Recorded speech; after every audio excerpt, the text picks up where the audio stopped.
Bonjour tout le monde, j'espère que vous allez bien, j'espère que vous vous portez bien. Nous allons aujourd'hui vous raconter une histoire. L'histoire d'une société allemande, d'une grande société allemande. Vous savez que sur le plan économique, l'Algérie a toujours eu de bonnes relations avec l'Allemagne. Juste après l'indépendance, la compagnie Siemens a été d'ailleurs pratiquement le premier investisseur étranger. Les Allemands ont toujours été l'un des soutiens les plus importants de l'Algérie en ce qui concerne son développement économique, après l'indépendance avec l'Allemagne de l'Est et juste même avec la réunification de l'Allemagne. Quand l'Allemagne a été unifiée, l'Allemagne a toujours été parmi les 5 ou 10 partenaires économiques les plus importants du pays. Les entreprises allemandes, contrairement à d'autres pays, ont toujours voulu développer en Algérie des technologies, un transfert de technologies, des activités industrielles. Et les exemples sont légion. Vous citez le groupe Siemens. Aujourd'hui, je vais vous parler d'une autre entreprise, un géant mondial de l'électronique, qui est en train de subir des difficultés et un sabotage caractérisé en Algérie. Et cette société allemande a décidé de réagir, de s'expliquer et de contacter les autorités algériennes et de protester auprès des autorités algériennes contre les pratiques financières occultes qui sabotent ses propres intérêts en Algérie. Et la lutte que mène la société allemande depuis 2021-2022 de façon ouverte et déclarée nous apprend énormément de leçons, et là de leçons précieuses sur la corruption, la mauvaise gouvernance, la mauvaise foi des dirigeants algériens. La société allemande, le grand public ne la connaît pas très bien. Sa société s'appelle Rohde & Schwarz. Rohde & Schwarz. Rohde & Schwarz, c'est un grand groupe électronique de l'industrie électronique allemande. Un grand groupe dans l'industrie électronique allemande. Il est présent dans énormément de secteurs. Il est considéré comme un groupe de technologie mondiale qui travaille dans la cybersécurité. Il est spécialisé dans tout ce qui est système, technologie, réseau, cybersécurité. Et sa spécialité phare, c'est la diffusion numérique. C'est la diffusion numérique, ou comment on appelle ça, tout ce qui est diffusion média, satellitaire, numérique à travers le monde. Mais vous pouvez faire vos recherches là-dessus. Rohde & Schwarz est considéré comme le plus grand fabricant au monde d'émetteurs TV. Les émetteurs TV, c'est les fameuses antennes les télévisions qui sont utilisées dans le secteur audiovisuel pour émettre des signaux qui permettent à la population de capter les chaînes de télévision sur leurs écrans. La société elle est réputée pour la fiabilité de ses produits. C'est le leader mondial. Rien à dire, c'est le leader mondial. Ils ont une filiale dans le Moyen-Orient et l'Afrique du Nord qui s'appelle RSMEA. Donc Rohde & Schwarz, Moyen-Orient, Afrique du Nord. Et elle travaille en Algérie depuis de nombreuses années. Ils travaillent notamment avec le ministère de la Défense nationale, avec les instances gouvernementales. Ce sont des spécialistes de pointe, c'est-à-dire leur matériel, leur équipement, il est incontournable. D'ailleurs, pour l'utilisation par exemple de la 5G, c'est les seuls qui ont fabriqué des émetteurs adaptés à l'utilisation de la 5G pour le moment. C'est-à-dire que c'est les seuls qui offrent du matériel, on appelle ça des réémetteurs et des émetteurs, avec l'option de mise à jour du 5G, vers la 5G. C'est-à-dire qu'on utilise la connexion Internet de la 5e génération. Vous pouvez visiter leur site Internet. Franchement, c'est un groupe, ils ne sont pas cotés en bourse, mais c'est un groupe extrêmement important dans son domaine. D'ailleurs, il est considéré comme un groupe de technologie de pointe. Ils sont dans l'aérospatial, ils sont dans la défense et ils sont dans le broadcast et les médias. C'est-à-dire que ils fabriquent ils proposent des solutions et du matériel pour la diffusion des médias. En Algérie, depuis 2013-2014, le pays a mis fin à l'analogique en 2020. Et depuis 2013-2014, il se dirige vers la diffusion numérique terrestre, notamment en essayant de développer ce qu'on appelle la TNT, c'est-à-dire une diffusion numérique, avec le mode numérique. Et pour cela, il faut du matériel, il faut des équipements. La société qui est responsable du développement de la diffusion numérique, ou ce qu'on appelle la réseau, parce qu'en Algérie, malheureusement, nous sommes un grand pays, nous sommes un très vaste territoire. Je le dis souvent, mais l'Algérie fait partie des 10 ou 15 plus grands territoires du monde. C'est un pays continent. vous savez, diffuser les radios et les télévisions et permettre à l'ensemble des régions qui composent le territoire national de réceptionner les médias ou de recevoir des contenus médiatiques.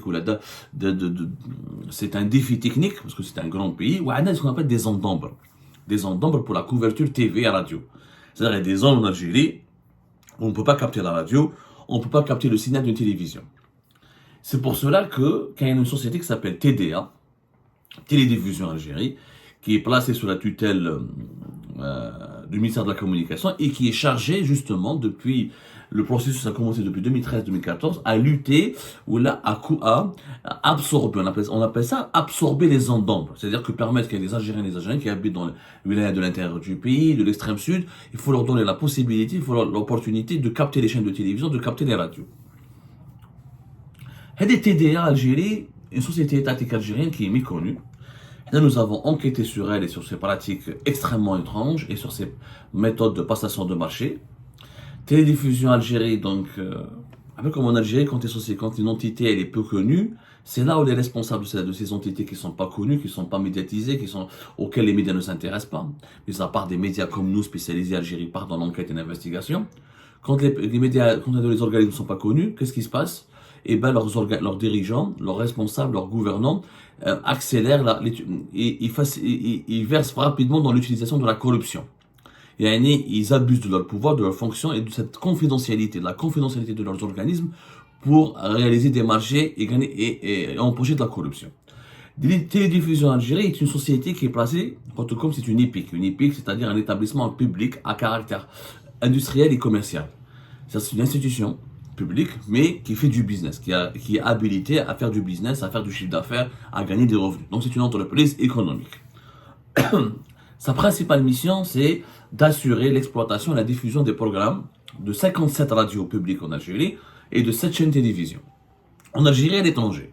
C'est-à-dire c'est elle qui s'occupe de la diffusion satellitaire à l'étranger des 7 télévisions publiques algériennes, le NTV et ses filiales, et de 57 radios publiques et régionales que nous avons en Algérie. Radio Sommam, Radio Oran, Radio Bedesh, Radio...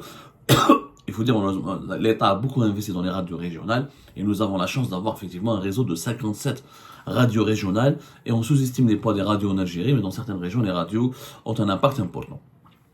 Donc c'est Télédiffusion Algérie, avec une entreprise TTA, qui est en charge de la diffusion des programmes de ces radios, de ces 57 radios et 7 chaînes de télévision publiques, le NTV, à travers Canal Algérie, le NTV, etc., à travers le territoire national et même à travers l'étranger. Et pour cela, il faut quoi? Il faut exploiter des émetteurs. Il faut des émetteurs, un matériel bien précis pour assurer ou procéder à la diffusion numérique à travers le territoire national, par exemple. Alors, depuis et c'est là où la société allemande, Rohde & Schwarz, à travers leur filiale RSMA, ont rencontré énormément de difficultés. Ils ont connu un cauchemar en Algérie, ils sont leaders mondiaux. Ils ont le ministère de la Défense nationale, ils ont déjà des organismes gouvernementaux, parce qu'ils ont des équipements assez sensibles, y compris dans la défense et dans l'aérospatiale. C'est un groupe, encore une fois, c'est un groupe technologique de pointe. En 2014 et en 2013, l'Algérie, à travers la TDA, devait acheter 100, on appelle ça 100 émetteurs. Ou là, on appelle ça 100 réémetteurs. 100 réémetteurs. Depuis 2013-2014. Il y a eu naturellement, Rohde & Schwarz, candidate. C'est le meilleur au monde, c'est le leader mondial. Et là où il y a des marchés, il est là pour remporter ces marchés. C'est un marché de 1,5 million d'euros à l'époque. Ensuite, TDA l'a gelé. Elle l'a annulé. Donc déjà, ça a traîné. Le temps passe, il y a eu la crise politique en Algérie en 2019, ou les problèmes en 2018, personne n'a parlé de ce projet.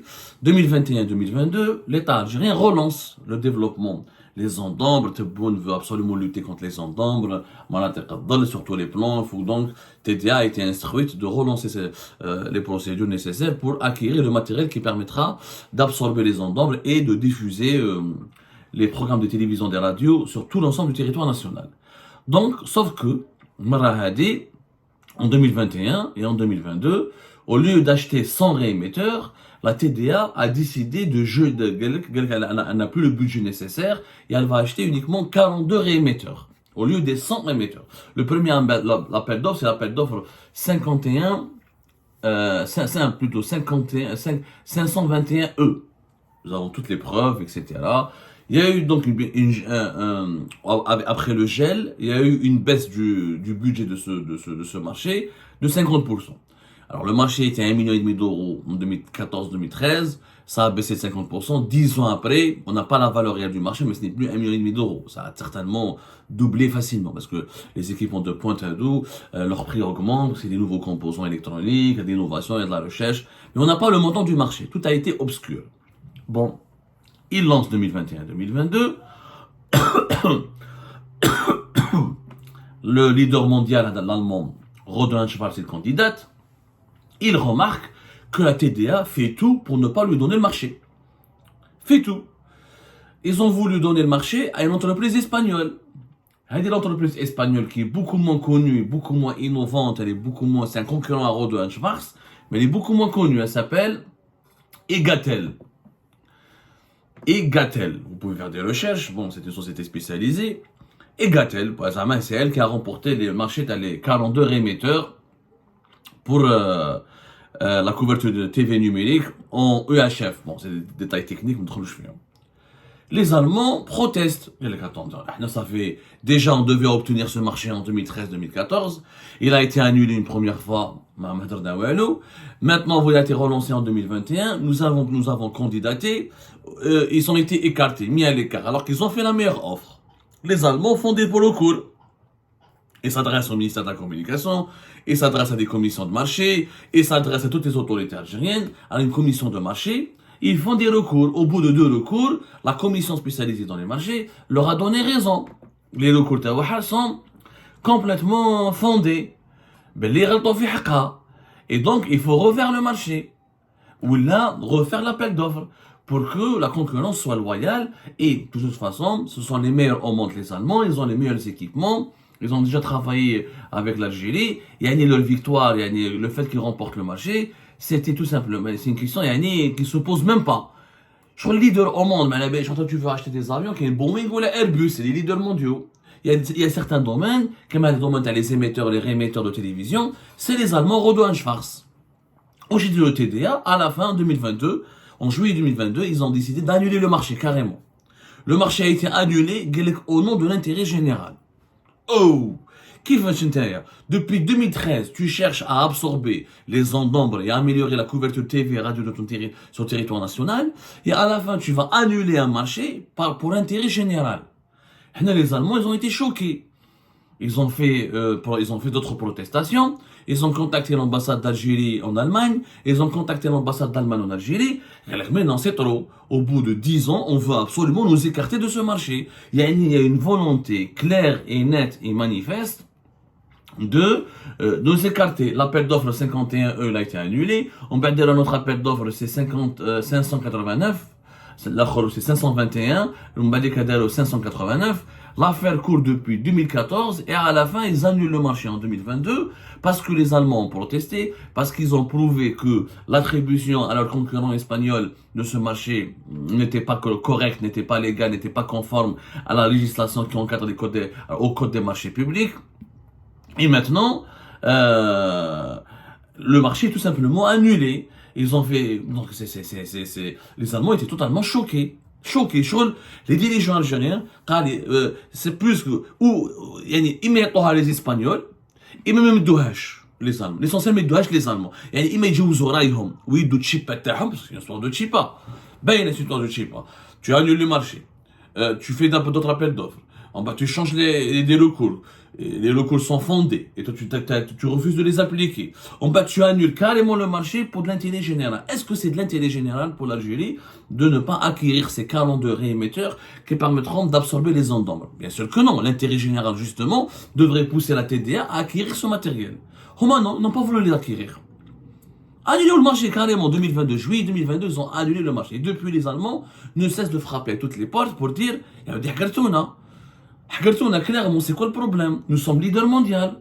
ما تقدروش ديروا لنا هكذاك وداروا دي كوريي وداروا دي بروف وجابوا وخدموا بالكود بلي زارتيكل دو كود دو مارشي بوبليك. لا حياة لمن دون. Les dirigeants algériens ne veulent rien entendre. TDA, personne ne veut donner une suite favorable aux protestations du leader mondial, le groupe allemand Rohde & Schwarz. Cette histoire, qu'est-ce qu'elle nous renseigne?